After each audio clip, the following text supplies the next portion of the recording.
It's not magic.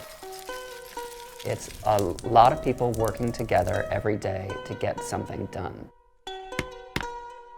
And the magic is doing it yourself. They don't like the hat.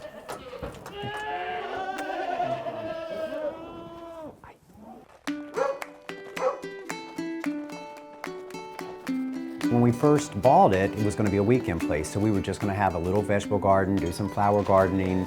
The tomato patch is here, and then the corn patch and the pumpkin patch. You always hear about the siren call of something, and I think that this farm and this property saw us come into town, and she sang to us and said, you know, I need your help to tell this story. In the background, the Beekman 1802 mansion, and that is one magical place. You can come to Sharon Springs, you can come tour the farm during our festival. Oh, Tito! This might be the craziest hour of live television. 2 hours. 2 hours! Yeah, look, I'm not scared. As far as the eye can see, all the way to that tree line, all the way up to the top of that hill. That's where we got married, on top of that hill. I immediately knew Josh was a kind person. That's what drew me to him. It wasn't my rugged good looks. No. No. Definitely not. We had a really wonderful life in New York. Brent worked for Martha Stewart, started our health and wellness divisions. I worked in advertising and was writing a lot. I think if the recession hadn't hit in 2008, our lives wouldn't have changed. Here is the American Hotel that we're coming up on now. When we first pulled into town 10 years ago, this was the only building that had lights on. When you first come across it, you're like, what is this place? Because it looked like a ghost town. And this is actually from William Beekman grandson's will. Here's Beekman Farm. So this is our house. Huge, hulking old hotel buildings and guest houses built in the early 1900s when Sharon Springs was a world-famous spa destination. When a town has been down on its luck like that for many decades, it attracts a certain kind of person. I don't like the canvas marks. You know, I'm very particular. A person that makes things, that's creative, that sees opportunity and potential. So now that it's positioned in the fire, just a waiting game. That's what every person in Sharon Springs is like.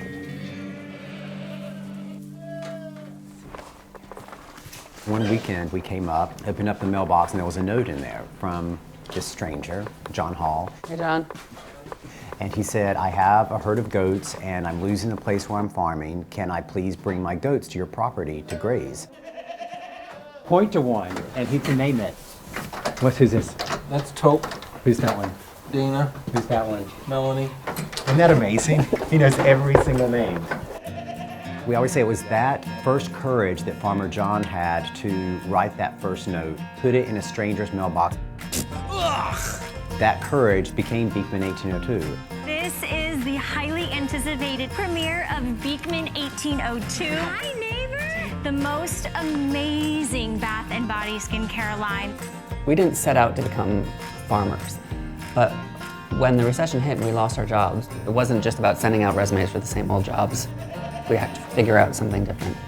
We literally did search for what can we make with goat milk. We started fiddling with cheeses, making it in an old refrigerator in our basement. We realized pretty quickly that we were never going to pay off the mortgage on the farm doing the cheese. And so the second thing that showed up in the search was goat milk soap. This is McGillicuddy's soaps, and Deb McGillicuddy was the woman who initially taught us how to make soap. Our neighbors came to help us wrap the bars of soap at our dining room table and in our hallway, and that's how Beekman 1802 was born. Moment of silence. Okay. Moment. Shh. What are we silent? Just look at the suds. Yeah. It's Yes, like you're meringue. bathing Oh, in it's whipped meringue. cream. I'd I have think to you're wait going a to need while. more suds to cover all the important parts. Why? This was actually the town's original mercantile. When we purchased it, the front had been completely boarded up. Each bar of soap is still wrapped in brown paper, tissue paper, hand-tied bow, just like we did.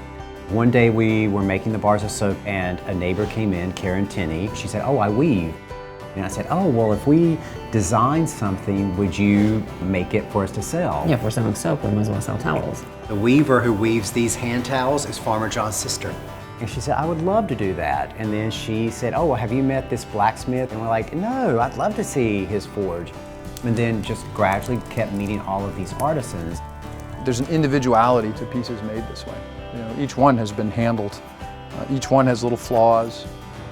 What we realized was there were great blacksmiths, there were great farmers, there were great gem makers, there were great weavers and potters. The first thing I started making for the Beekmans. Cabinetry work, the metal work, everything done by our artisans.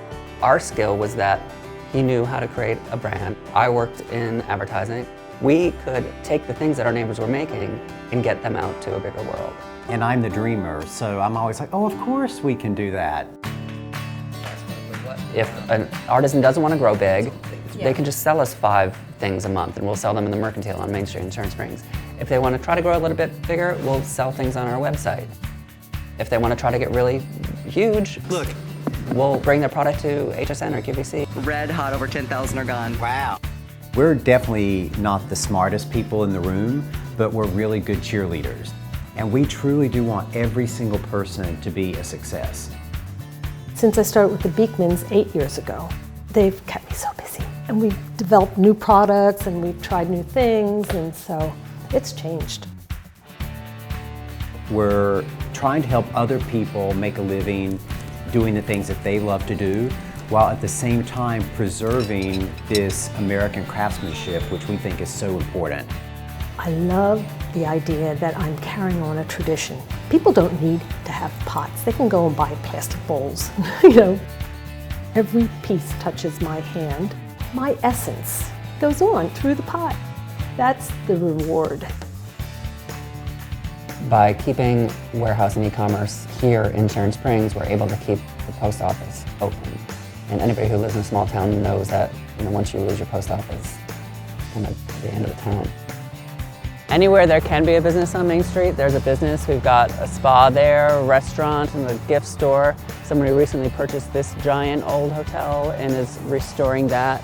So it's almost 100% comeback now.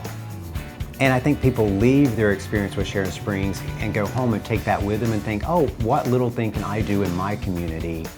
That's better than anything in a Beekman bag. That potential that you take back and do something on your own. Let's meet the 2 guys that started this crazy revolution. We've got Brent and Josh and baby. One of our big challenges that we sweat about every day is how does Beekman move forward without the 2 of us? Because we're not Beekman. It's this whole team of people in this whole community. They're the founders of the future iterations of the company. And that's really what we have to grow and nourish is all of those founders, not just the 2 of us.